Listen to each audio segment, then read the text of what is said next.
تیرے میرے درمیان۔ یا اللہ کہاں چھپوں، اگر وہ یہاں بھی پہنچ گئے تو؟ اور اس سے آگے وہ سوچ بھی نہیں سکی۔ وہ تو کتوں کی طرح اس کی بو سونگھتے پھر رہے تھے۔ اگر حالہ ان کے ہاتھ لگ جاتی تو انہوں نے واقعی اسے چیل کوؤں کے آگے ڈال دینا تھا۔ ہال روڈ کا بہت مصروف علاقہ تھا۔ حالہ نے پاس کھڑی سفید آلٹو کو حسرت سے دیکھا کہ اگلے ہی لمحے وہ چونک گئی۔ اسے اس کے لاکس کھلے نظر آئے۔ کیا قسمت ایسے بھی مہربان ہو سکتی تھی؟ اس کے وہم و گمان میں بھی نہیں تھا۔ اس نے ادھر ادھر دیکھتے جلدی سے دروازہ کھولا اور پچھلی سیٹوں کے بیچ خود کو چھپا کر اپنا کالا دوپٹہ ایسے اوڑھا کہ کار کے کارپیٹس کا ہی گمان ہوتا تھا۔ اے اللہ، میں آپ کا نام لے کر سب چھوڑ آئی ہوں۔ آپ نے اس کار کا لاک کھلا رکھ کر میرا اس بات پر ایمان پختہ کر دیا ہے کہ بے شک آپ سے بڑھ کر کوئی آپ کے بندے کی حفاظت نہیں کر سکتا، تو اے اللہ مجھے محفوظ ہاتھوں میں پہنچا دینا۔ حالہ نے آنکھیں بند کر کے بڑی شدت سے اللہ کو مخاطب کیا تھا۔ ضامن کچھ خدا کا خوف کھا یار، کسی دن تیری اس بھلکڑ نیچر کی وجہ سے تجھے اپنی کار سے ہاتھ دھونے پڑ جائیں گے۔ بیٹا، اسفند نے سفید آلٹو کی فرنٹ سیٹ کا ڈور کھولتے ہوئے ضامن کو لتاڑا۔ پتہ نہیں یار مجھے کیسے بھول گیا۔ ضامن نے حیرت سے یاد کرنے کی کوشش کی کہ وہ کار کا لاک لگانا کیوں بھول گیا تھا۔ ضامن اور اسفند ہال روڈ پر اپنا لیپ ٹاپ ٹھیک کروانے آئے تھے۔ آدھے گھنٹے کا کام تھا۔ جیسے ہی وہ واپس آئے تو گاڑی کا لاک کھلا دیکھ کر اسفند کا میٹر گھوم گیا۔ دل کرتا ہے پورا باداموں کا گودام تیرے نام کر دوں۔ تجھے سیکرٹ سروسز نے آخر کیسے لے لیا؟ میں آج تک اس بات پہ حیران ہوں۔ اللہ ہی پوچھے تجھے۔ اسفند کے تانے وہ ایک کان سے سن کر دوسرے کان سے نکال رہا تھا۔ اپنی جان لیوا مسکراہٹ سے مسکراتے ہوئے اس نے ایک ابرو اٹھا کر اسے دیکھا اور بے اختیار قہقہ بلند کیا۔ ہا ہا ہا، یہ بیویوں والے تانے دینے سے ذرا پرہیز کیا کرو ضامن، نے بڑی مشکل سے اپنی مسکراہٹ روکتے ہوئے گمبھیر آواز میں کہا۔ 6 فٹ سے نکلتا قد، مضبوط چوڑے شانے، گھنے سیاہ بال، گہری پرسوچ آنکھیں، کھڑی ناک اور گندمی چمکدار رنگت، جس کو پیور ایشین بیوٹی کہا جاتا ہے۔ کلین شیو جہاں سے گزرتا تھا لڑکیوں کے دل دھڑکا جاتا تھا۔ بقول اسفند کہ ہم اتنی توپ چیز ہیں نہیں جتنا سیکرٹ سروسز نے ہمیں بنا دیا ہے۔ ضامن اور اسفند چائلڈ ہوڈ بڈیز تھے۔ شروع سے آرمی جوائن کرنے کی خواہش تھی دونوں کی، جو وقت کے ساتھ ساتھ بدلی اور دونوں نے آرمی کو جوائن کرنے کے ساتھ سیکرٹ سروسز کو بھی جوائن کیا، جس سے بہت کم لوگ واقف تھے۔ ویسے تو دونوں کی فیملیز اسلام آباد میں رہتی تھیں، لیکن ان کی پوسٹنگ مختلف جگہ ہوتی رہتی تھی۔ آج کل لاہور میں بڑھتی ہوئی دہشت گردی کے باعث یہ دونوں جوہر ٹاؤن میں رینٹ پر فلیٹ لے کر رہ رہے تھے۔ حالہ دم سادے پچھلی سیٹوں کے درمیان لیٹی دونوں کی باتیں سن رہی تھی۔ سیکرٹ سروسز کے نام پر چونکی اور سوچا کہ اللہ نے صحیح ہاتھوں میں پہنچایا ہے۔ یہ یقیناً میری مدد کریں گے۔ جیسے ہی گاڑی فلیٹس کی بلڈنگ کے کمپاؤنڈ میں انٹر ہوئی، حالہ آہستہ سے اٹھنے لگی، مگر پھر بھی پیچھے والی سیٹس میں ارتعاش محسوس کر کے وہ دونوں چونکے اور ہاتھ پینٹس میں موجود موزر پر گئے۔ جیسے ہی حالہ کا سر ابھرا، تب تک ضامن گاڑی پارک کر چکا تھا۔ اس کے اٹھتے ہی دونوں نے برق رفتاری سے پیچھے مڑتے ہینڈز اپ کہا۔ حالہ اپنے اتنے قریب 2 گنز دیکھ کر بے اختیار چیخنے لگی۔ ایک کے بعد جب دوسری چیخ بھی ماری تو ضامن نے جلدی سے آگے بڑھ کر ایک ہاتھ اس کے منہ پر جمایا، مگر موزر والا ہاتھ بدستور وہیں تھا۔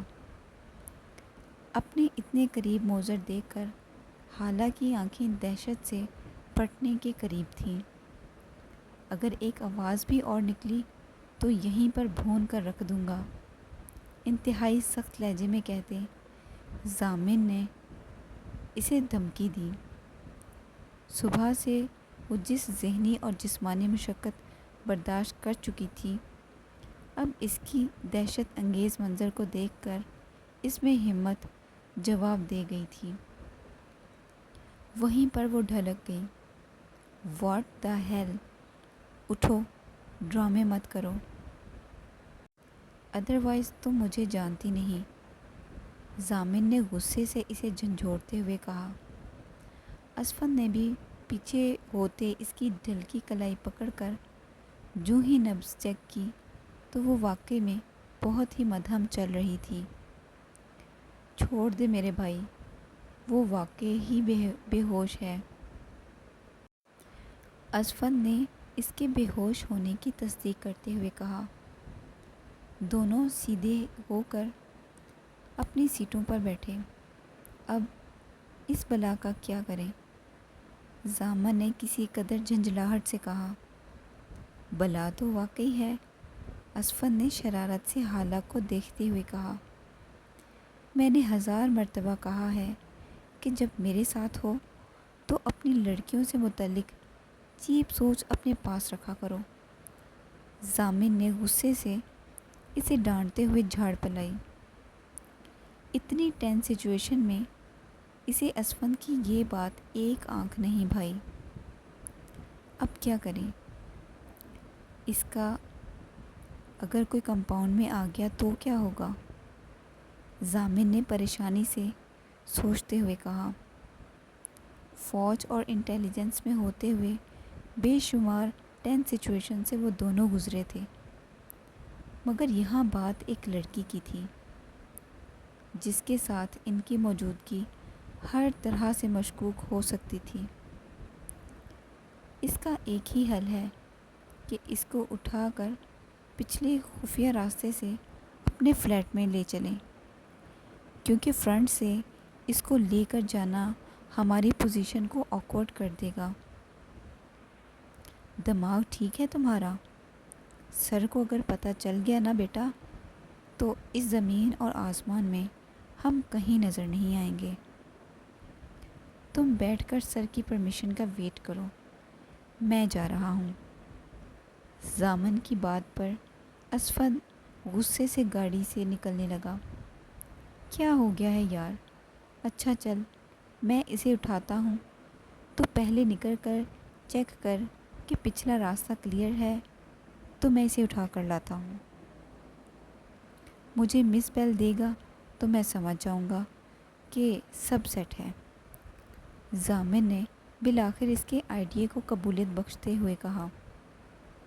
اسفند لیپ ٹاپ ہاتھ میں لیے گاڑی سے نکل کر پچھلی سیڑھیوں کی طرف بڑھا، جو کہ ایمرجنسی کے لیے لوگوں کے لیے اپنے بچاؤ کا ایک راستہ تھا۔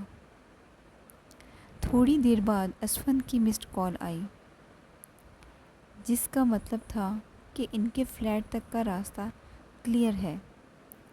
ضامن نے پھرتی سے حالہ کو کندھے پر ڈالا اور گاڑی لاک کی اور پچھلے راستے کی جانب دبے قدموں سے بڑھنے لگا۔ فلیٹ میں داخل ہو کر اس نے ایک کمرے میں حالہ کو بیڈ پر لٹایا۔ یہ 2 کمروں کا فلی فرنشڈ اور لگژری فلیٹ تھا۔ انٹر ہوتے ہی ایک چھوٹا سا کوریڈور، جس کے اینڈ پر دائیں جانب 2 بیڈ رومز، سامنے بڑا سا لاؤنج جس کے سامنے امریکن سٹائل اوپن کچن اور اس کے ساتھ سٹور اور لانڈری تھی۔ لاؤنج میں بڑی سی گلاس وال تھی، جس میں سے ایک دروازہ چھوٹے سے ٹیرس میں کھلتا تھا، جہاں چیئرز رکھ کر ساتھ میں مختلف پلانٹس سے ایک خوبصورت سا سٹنگ ایریا بنایا گیا تھا جہاں اکثر رات یا شام میں اسفند اور ضامن چائے پیتے تھے۔ سمیہ کو کال کر کے ابھی اور اسی وقت آنے کا کہو۔ ضامن حالہ کو بیڈ پر لٹا کر باہر آتے ہی اسفند سے بولا۔ سمیہ نہ صرف اسفند کی منگیتر تھی بلکہ انہی کے ساتھ انٹیلیجنس میں IT ڈپارٹمنٹ سے منسلک تھی۔ اس کو بلانے کا مقصد اس کی چیکنگ کرنا تھا۔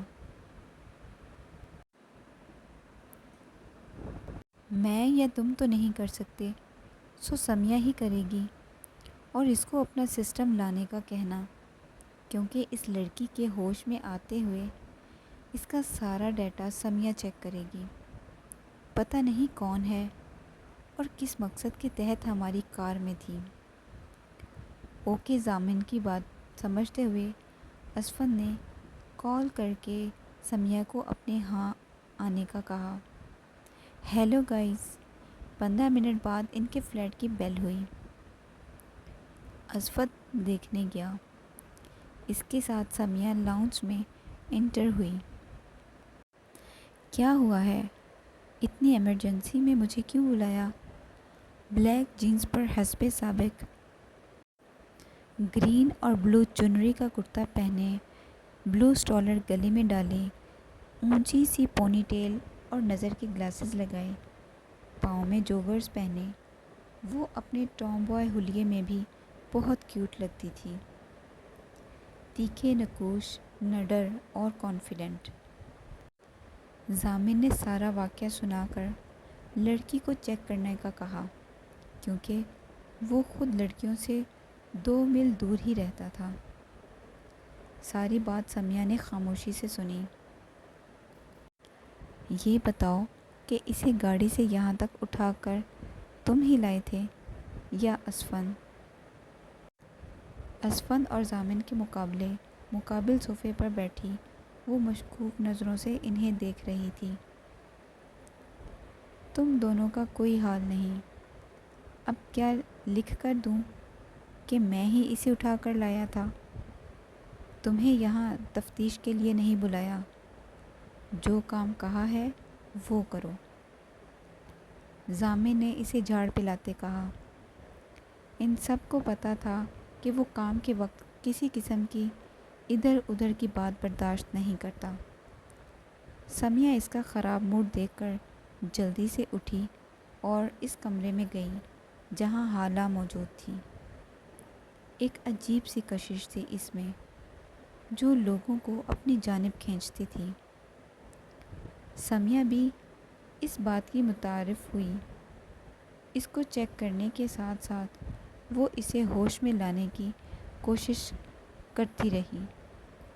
آخر 5-10 منٹ کے بعد اسے ہوش آ گیا۔ سمیہ کو اس کے پاس سے کوئی قابل قدر چیز نہیں ملی۔ آنکھیں کھولتے ہی جو چہرہ حالہ کو نظر آیا وہ اس کے لیے بالکل انجان تھا۔ کون ہو تم؟ حالہ ایک دم گھبرا کر اٹھی۔ سمیہ ایک دم پیچھے ہوئی۔ حالہ نے گھبرا کر چاروں جانب دیکھا۔ ڈیئر، یہ تو میں تم سے پوچھنے آئی ہوں کہ تم کون ہو؟ سمیہ نے دیوار کے پاس پڑی رائٹنگ ٹیبل کی کرسی پکڑ کے بیڈ کے قریب رکھتے ہوئے کہا۔ میں کہاں ہوں؟ اس نے سمیہ کا سوال نظر انداز کرتے ہوئے ایک اور سوال کیا۔ دیکھو لڑکی، ابھی تک تو تم زمین پر ہی ہو، لیکن وہ جو باہر ایک بوگی مین بیٹھا ہے نا، وہ تمہیں عالم بالا میں پہنچانے میں 1 سیکنڈ بھی نہیں لگائے گا۔ کون؟ حالہ کی آنکھیں دہشت سے پھیل گئیں۔ پہلا خیال یہی آیا کہ وہ ان لوگوں کے ہتھے چڑھ گئی ہے۔ اسے بھول گیا تھا کہ اس نے کسی گاڑی میں پناہ لی تھی۔ میڈم، وہی جس کی گاڑی میں تم نے پناہ لی تھی۔ سمیہ کے کہنے پر اس کے دماغ میں بے ہوش ہونے سے پہلے کے سب منظر اسپارک ہوئے۔ اوہ، میں کیسے بھول گئی کہ اللہ نے مجھے بچانے کے لیے ایک راہ نکالی تھی۔ خود سے مخاطب ہوتے ہوئے اس نے سوچا۔ شکر ہے۔ بے اختیار مسکراتے ہوئے اس نے دل پر ہاتھ رکھ کر بلند آواز میں کہا۔ کیا مطلب؟ سمیہ جو اس کی مسکراہٹ سے ابھی صحیح سے متاثر بھی نہیں ہو پائی تھی کہ کسی قدر تعجب سے بولی۔ اس شکر کا مقصد؟ ابھی اس کا جملہ بھی پورا نہیں ہوا تھا کہ دروازے پر دستک ہوئی۔ سمیہ نے اٹھ کر دروازہ کھولا۔ کیا ہے؟ وہ پہلے ہی انہیں مشکوک سمجھ رہی تھی اور اب حالانکہ شکر کرنے والی بات سن کر اور بھی کنفیوزڈ ہو گئی تھی۔ ضامن پوچھ رہا ہے کہ کچھ بتایا اس لڑکی نے؟ میری تو بچپن کی رشتہ داری ہے نا، جو ملتے ہی میرے گلے لگ کر سب بتا دے گی۔ سمیہ نے اپنا غصہ اسفند پر نکالا۔ میرا کیا قصور ہے یار؟ اچھا، اس کو لے کر باہر آؤ، اس نے مڑتے ہوئے کہا۔ چلو، تمہاری پیشی آ گئی ہے۔ سمیہ نے اسے اٹھنے اور اپنے پیچھے آنے کا کہا۔ حالہ کو اب تسلی ہو گئی تھی کہ وہ محفوظ ہاتھوں میں ہے۔ سمیہ کے پیچھے چلتے ہوئے وہ سب الفاظ ترتیب دے رہی تھی جو یقیناً اسے اس شخص کے سامنے کہنے تھے جس کی جارحانہ تیوروں سے وہ بے ہوش ہو گئی تھی۔ لاؤنج میں آ کر سمیہ اس کے سامنے سے ہٹی اور پھر ضامن اور حالہ آمنے سامنے تھے۔ ضامن کھڑا ہو کر اس کے سامنے آیا اور جانچتی ہوئی نظروں سے اسے دیکھا۔ حالہ کو اپنا اعتماد برقرار رکھنا دنیا کا سب سے مشکل کام لگ رہا تھا۔ کیا نام ہے تمہارا؟ کون ہو؟ کہاں سے آئی ہو؟ اور ہماری ہی گاڑی میں کیوں بیٹھی؟